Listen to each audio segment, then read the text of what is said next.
ধর্মের পথে এক হিউম্যানয়েড রোবট হয়েছে সন্ন্যাসী, করছে প্রার্থনা।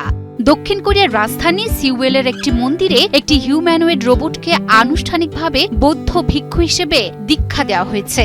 একজন সন্ন্যাসীর মতোই সে সকল আদব কায়দা রপ্ত করে বিশ্বকে তাক লাগিয়েছে।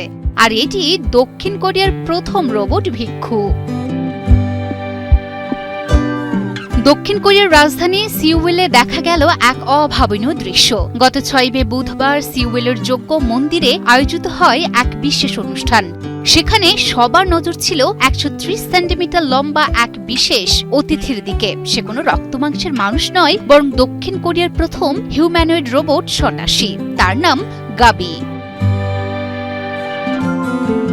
ধূসর ও বাদামি রঙের ঐতিহ্যবাহী বৌদ্ধ পোশাক আর পায়ে কালো জুতো, অবিকল এক সন্ন্যাসীর বেশে হাজির হয়েছিল গাবি। গাবির আদব কায়দা দেখে বোঝার উপায় নেই যে এটি একটি যন্ত্র। ভিডিওতে দেখা যায় বৌদ্ধ ভিক্ষুদের সাথে মন্দিরের চারপাশে ঘুরে বেড়াচ্ছে ও হাত নাড়ছে বৌদ্ধ ভিক্ষু রোবট গাবি।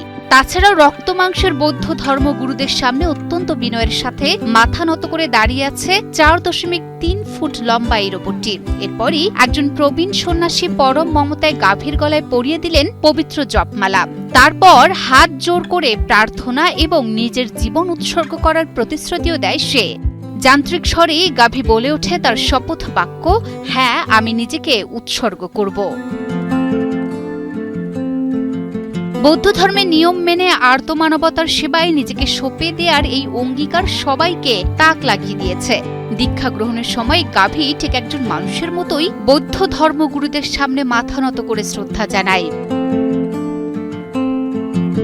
তাছাড়াও গাভী কেবল দাঁড়িয়েই ছিল না, বরং সাবলীলভাবে হাঁটছে এবং উপস্থিত আলোকচিত্রীদের ছবির জন্য পোজও দিচ্ছে। শুধু তাই নয়, গাভী হাত দিয়ে হৃদয়ের আকৃতিও তৈরি করেছিল। জানা গেছে চলতি মাসের শেষের দিকে একটি বিশাল লণ্ঠন উৎসবে নিজের সহচর রোবটদের সাথে নিয়ে অংশ নেবে গাবি।